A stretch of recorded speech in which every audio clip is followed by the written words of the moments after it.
시각장애야 3장 이제 두 번째 시간 시각장애 원인과 진단의 이제 교육적 조치 계속해서 살펴보도록 하겠습니다. 이번 시간에는 각막 질환에 대해서부터 살펴보도록 할게요. 첫 번째 이제 각막염입니다.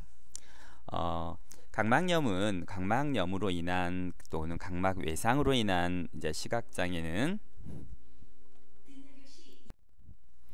각막에 관련된 시각장애 질환은 다른 시각장애 질환에 비해서는 이제 비교적 가벼운 경증이 많고요.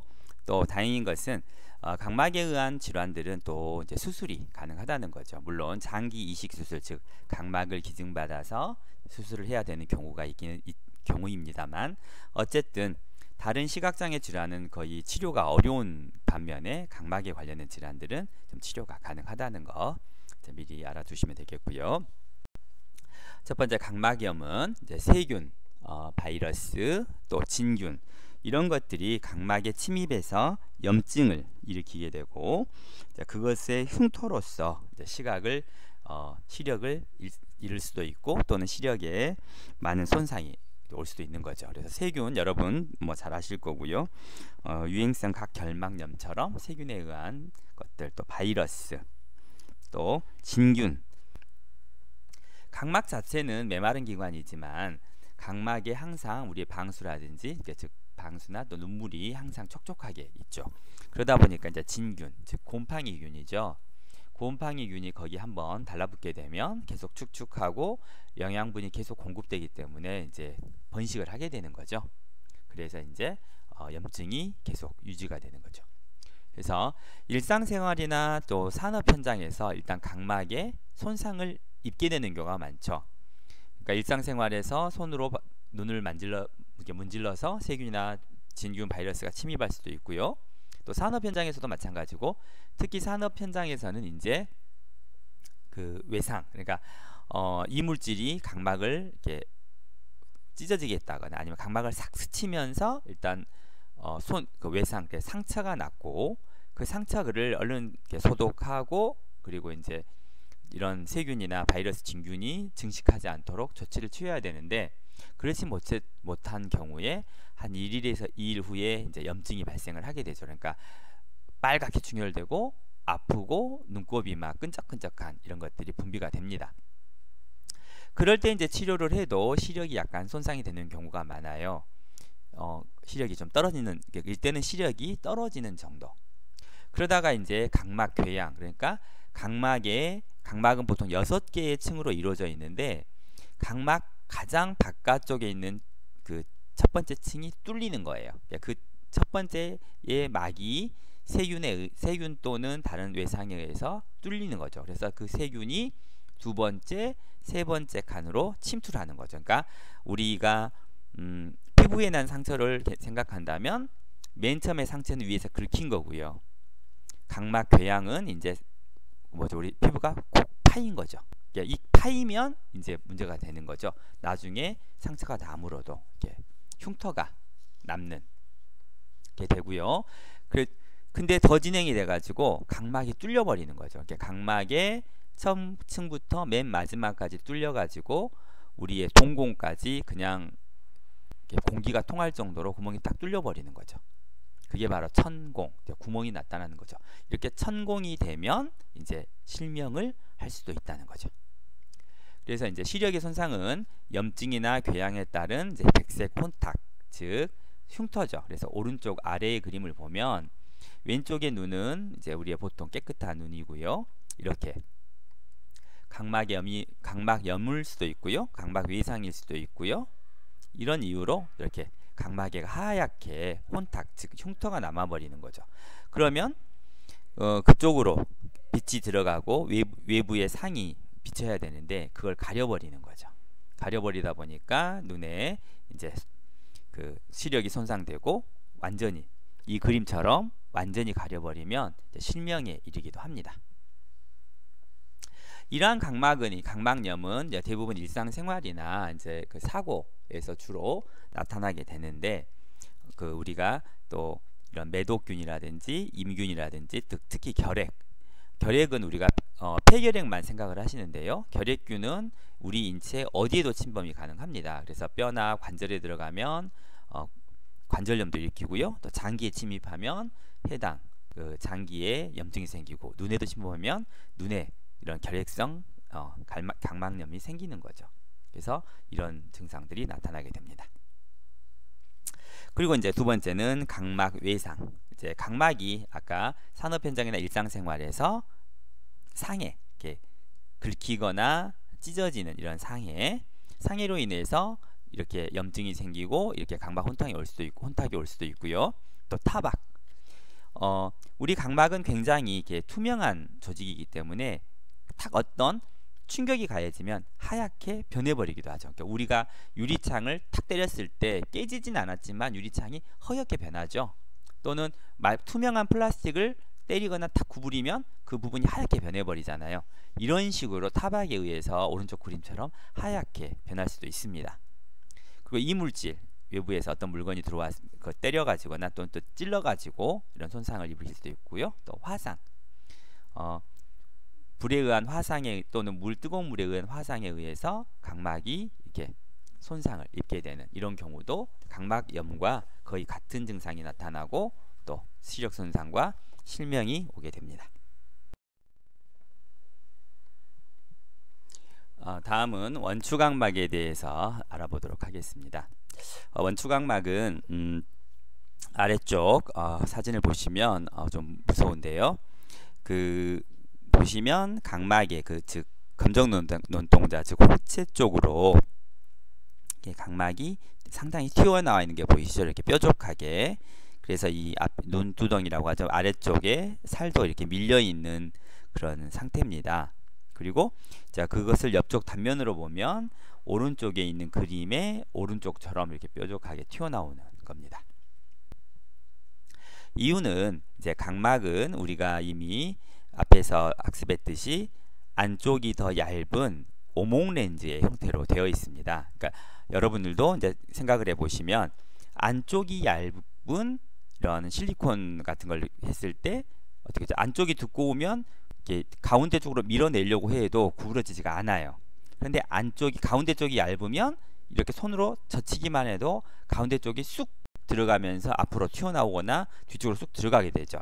이런 이제 힘을 받는 그런 원리인데요. 각막은 원래 그렇게 가운데 쪽이 얇은 그런 오목 렌즈 형태인데 어느 정도 두께가 됐을 때는 그것이 별 문제가 없는데 두께가 너무 얇아져서 양쪽에서 미는 힘을 견디지 못하면 이제 밀려 나오게 되죠. 밀려 들어가거나 밀려 나오게 되는데 뒤쪽으로는 이제 홍채가 있기 때문에 밀려 들어가지 못하고 반대쪽인 바깥쪽으로 이렇게 원추 모양으로 나오게 되는 거죠. 그래서 원인은 이제 열성 유전으로 인한 여성에게 많이 발생이 되고 있고요. 진행이 멈추는 경우도 있습니다. 그리고 이제 꽃가루나 다운 증후군, 아토피 피부염, 망막 색소 변성증, 무홍체증의 합병증으로도 많이 나타납니다.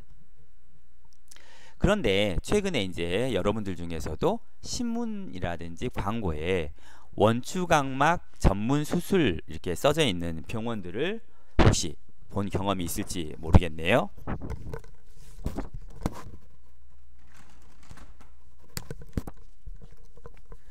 요즘 그만큼 원추각막 환자들이 이제 늘어나고 있는 추세입니다. 그런 원추각막만 전문적으로 수술하는 병원이 광고를 할 정도니까요. 그 이유는 바로 이제 시력 교정 수술의 후유증 때문에 나타나는 경우들이 있습니다. 이제 시력 교정 수술은 이제 렌즈 삽입술을 제외한 라식, 라섹, 엑시머 레이저 이런 수술들은 대부분 약간 방법은 다르지만 전부 원리는 각막이 두꺼워져서 이제 근시가 된 것을 이제 되돌리기 위해서 각막을 일정 부분 깎아내는 거예요. 그래서 각막의 맨 위층을 깎아낼 수도 있고 또 각막의 겉면을 이렇게 위로 드러낸 다음에 안쪽을 깎아서 다시 덮어주는 이런 시술 방법인데 어쨌든 각막을 깎아서 얇게 해주는 거예요. 그런데 이제 각막이 그 전까지는 괜찮았는데 너무 얇아지다 보니까 이제 아까 말씀드렸듯이 앞쪽으로 밀려 나오거나 또는 각막 속에 우리 눈에 보이지는 않지만 여러분들 그 화장품 중에 그 젤이라고 하죠. 젤. 이렇게 약간 젤링처럼 탱글탱글한 그런 젤 상태의 화장품을 보면 속에 이렇게 공기방울들이 들어있는 것들이 보이실 거예요. 그런 공기방울 같은 것들이 우리 각막 속에도 있습니다. 그런데 수술을 하다가 그 부분이 터지게 되면 공기방울이 있는 부분만큼 훨씬 더 많이 파져버리는 거죠. 그래서 그런 이유로 각막 두께가 얇아지고 그 후유증으로 이런 원추각막이 최근에 많이 증가하고 있습니다. 이런 원추각막이 생기게 되면 아래 그림처럼 각막이 앞쪽으로 나오게 되죠. 그러면 판판했던 각막이 불규칙해지는 거죠. 그러면서 난시가 증가하게 되고요. 또 당연히 이제 시력이 감소되면서 원거리 시력이 이제 나빠지게 됩니다. 그리고 이제 이게 파열까지 가지 않았다 하더라도 일정 부분 손상을 입으면 흉터가 남겠죠. 흉터가 남으면 그만큼 시력 손상이 오게 되고요. 만약에 끝까지 진행이 돼서 각막 파열이 돼버리면 시력을 상실하게 됩니다. 그런데 앞에서도 말씀드렸듯이 시각장애 질환 중에서 각막 질환은 비교적 더 경한 병증인데요. 그 이유는 바로 각막 이식이 가능하기 때문입니다. 자, 각막 이식도 물론 다른 장기처럼 인체에서 다른 사람에서 각막을 떼어다가 이식을 해줘야 됩니다. 그리고 이제 그런데 다른 간이라든지 뭐 폐라든지 심장이라든지 콩팥 이런 장기들은 되게 건강한 사람의 장기가 필요하고 또 나이 든 분들은 사용할 수가 없어요. 그런데 각막은 몸이 노화돼도 각막은 잘 노화되지가 않는다고 합니다. 그래서 각막은 이제 그러니까 자연사 하신 분들, 그러니까 연세가 많이 들어서 이제 자연스럽게 돌아가신 분들의 각막도 이식을 받을 수가 있습니다. 그래서 각막 이식은 다른 장기 이식에 비해서 더 이식 횟수도 많고요. 또 각막이 다른 장기에 비해서 구하기도 더 용이해서 이런 각막을 이제 이식하는 방법들이 사용하고 있고요. 그리고 그나마 더 다른 장애보다는 장애를 극복할 수 있는 길이 많은 경우들이 있습니다. 그래서 원추각막이고요. 다음은 이제 수정체 이상, 즉 눈의 각막 뒤에 있는 홍채의 다음에 있는 이제 수정체에 관련된 수정체 이상인데요. 먼저 이제 선천성 백내장. 우리 시각장애 아이들은 대부분 이 선천성 백내장이죠. 후천성 백내장은 다 노년에 관련된 거니까요. 그래서 원인은 대부분 모릅니다. 그런데 이제 약물 중독인 경우에도 나타나는 경우가 있고요. 태아의 산소 결핍으로도 나타나는 경우들이 있습니다. 안구진탕이나 사시, 즉 그 안 근육에 장애를 갖고 있는 아이들도 합병증으로 백내장을 가지고 있는 경우도 많습니다. 백내장은 앞에 각막 혼탁과는 약간 다르게 보이는데요. 각막 혼탁은 색깔도 훨씬 진하고 또 이렇게 그 앞에 있는 투명한 기가 거의 없는데, 수정체는 이제 혼탁이 되더라도 앞에 있는 각막 쪽은 투명하기 때문에 이렇게 약간 투명한 빛이 나오고요. 그리고 이렇게 전체적으로 하얗게 되기보다는 약간 이렇게 뭐라 그러죠? 이렇게 스케치북에 이렇게 파스텔 같은 걸 색을 칠한 것처럼 이렇게 칙칙칙칙칙한 이런 형태로 나타나게 됩니다. 이런 선천성인 경우는 정지성, 태어날 때부터 선천성 백내장을 가지고 있고 더 이상 진행이 안 되는, 진행이 멈춰져 있는 경우가 많은데, 이제 수술 시기는 이제 그 백내장에 따라서 다른데요. 수정체 혼탁이 심한 경우, 지금 사진에서 보는 정도도 심한 경우죠. 이런 경우는 중심화 발달을 위해 빠른 시기에 수술을 해주는 것이 필요합니다. 중심화는 여러분들도 앞에서 배웠었죠. 망막의 가장 가운데 부분, 망막의 가운데 부분이 황반이고, 황반의 가운데 그 중심부를 중심화라고 합니다. 중심화는 바로 우리가 외부의 세계를 봤을 때 그 상이 맺히는 부분입니다. 그러니까 눈의 가장 중요한 부분 중에 하나죠. 그런데 중심화는 아기가 태어나면 그때는 발달이 되어 있지 않습니다. 아기가 성장하면서 외부의 물체를 보면서 발달을 시킵니다. 그래서 눈의 특징은 독특한 게 뭐가 있냐면요. 눈도 그렇고 그 다음에 귀도 그렇습니다. 자기가 눈이 보는 것만큼 귀는 들은 것만큼 발달을 합니다. 그러니까 잘 보이지 않는 상태로 아이가 크면 중심화가 자극을 못 받겠죠. 계속 그 상이 비치는 게 적으니까. 그래서 중심화가 발달을 안 해요. 그리고 그 상태로 6살 내지 7살이 가게 되면 더 그 이후로는 발달을 하지 않습니다. 그래서 어린아이들, 고도근시 아이들이 조그만 되게 아이들한테도 두꺼운 안경을 씌우는 이유가 그 아이가 최대한 잘 보일 수 있는 자극을 교정해서 중심화에 전달시키는 거예요. 그러면 중심화는 자기한테 보이는 만큼 발달을 시키기 때문에 그 아이가 더 이상 눈이 퇴화하지 않고 계속 발달시켜주는 거죠. 그래서 우리가 조그만 되게 꼬마들이 아이들이 안과를 가면 이렇게 그 두꺼운 안경을 쓰면서 교정을 하는 걸 보셨을 거예요. 그리고 또 한쪽 눈은 아이가 정상인데 한쪽 눈은 굉장히 심한 고도근시를 가지고 있어요. 그러면 가림 치료를 하죠. 가릴 때 어느 쪽을 가리냐면 잘 보이는 눈을 가립니다. 왜냐하면 아이는 눈을 가려주지 않으면 이 안 보이는 쪽, 잘 안 보이는 쪽은 아예 쓰지 않아요. 그래서 눈이 발달을 하지 않습니다. 시력이 올라오지 않아요. 그래서 잘 보이는 쪽 눈을 가리면 어쩔 수 없이 이 안 보이는 쪽 눈을 불편해도 쓰게 돼 있어요.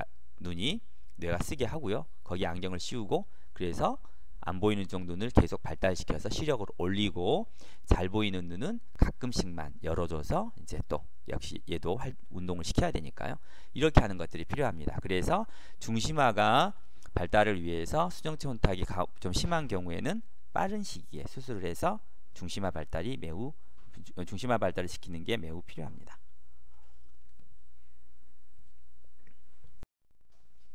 그리고 이제 이런 선천성 백내장 아동을 위한 교육적 조치는요.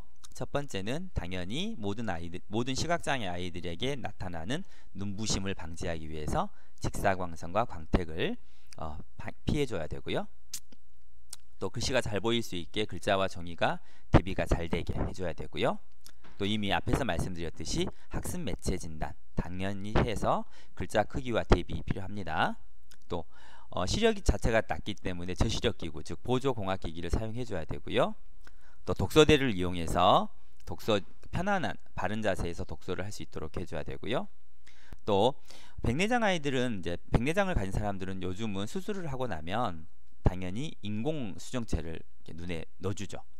원래 있던 수정체를 빼내고 인공 수정체를 넣어주는데 그걸 못 넣어주는 아이들이 있어요. 뭐 홍채 결손이라든지 또 동공이 문제가 있는 아이들은 그 인공 수정체를 넣어줄 수 없어요.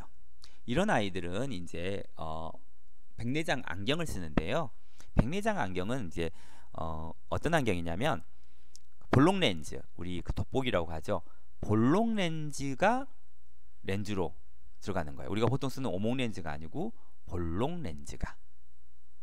그런데 그 볼록 렌즈의 단점은 여러분도 확대경이 집에 있으시면 한번 비춰보시면 알겠지만 초점이 맞는 가운데 부분은 글씨가 반듯하게 보이지만 글씨를 비춰보면요 바깥쪽이 되면 글씨가 휘어지는 걸 알 수 있어요. 이게 휘어집니다. 글씨가. 그거는 한번 수업이 끝나면 한번 해보세요. 확대경을 가지고 글씨를 비춰주면 가운데는 반듯한데 바깥쪽으로 갈수록 휘어져요. 그래서 이렇게 생긴 안경을 착용하고 있다고 생각을 해보세요. 그러면 이 아이들이 길을 걸을 때 우린 당연히 길을 걸을 때 앞을 보고 발은 보지 않습니다. 그러다 보니까 앞쪽은 반드시 보이겠지만 발쪽은 휘어져 보이는 거예요. 아이들 눈에. 그러니까 걷는데 굉장히 어려워요. 그래서 보잉을 하다 넘어지거나 부딪히거나 하는 경우가 많습니다. 그러니까 상이 왜곡돼서 보이기 때문에. 그래서 이런 보행 지도가 필수적으로 필요합니다.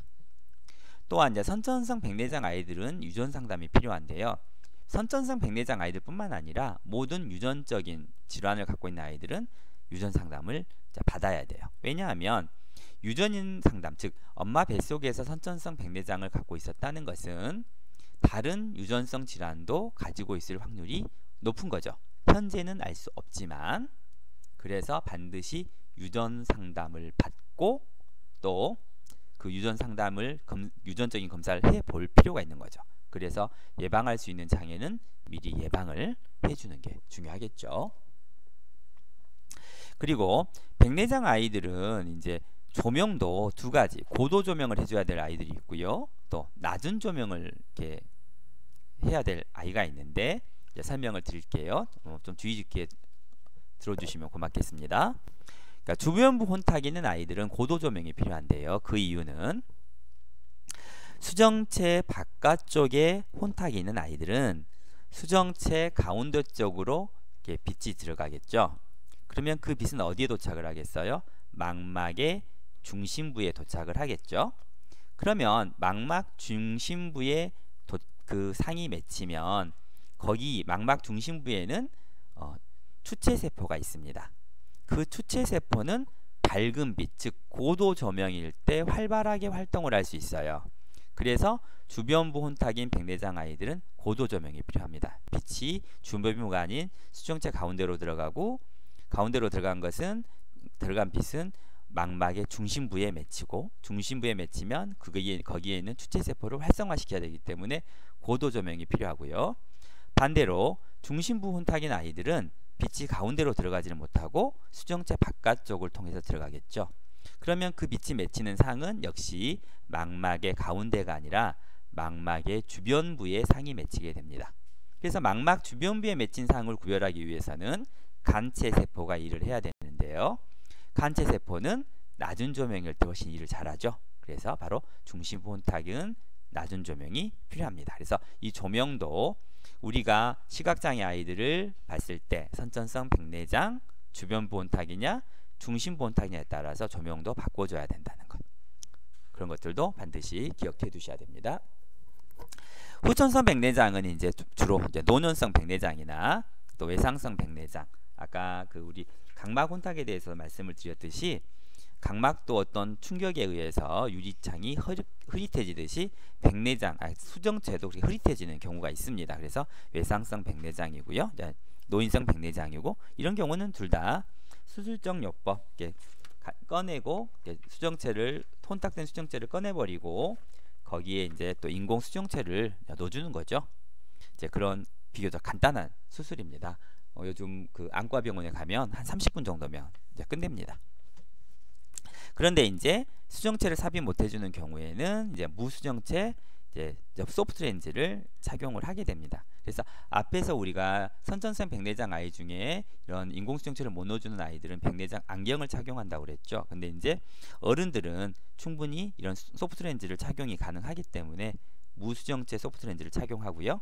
아이들은 이제 백내장 안경을 착용을 합니다. 그래서 백내장 안경을 착용하던 이제 아이들도 성장을 하고 또 나중에 콘택트 렌즈나 또 소프트 렌즈를 이제 충분히 사용을 할 수 있다면 바꿔주는 이제 계기가 되겠죠. 그래서 여기까지 이제 수정체 관련된 질환에 대해 살펴봤고요. 이제 우리가 다음 시간에는 이제 가장 중요한 망막에 관련된 질환에 대해서 살펴보도록 하겠습니다.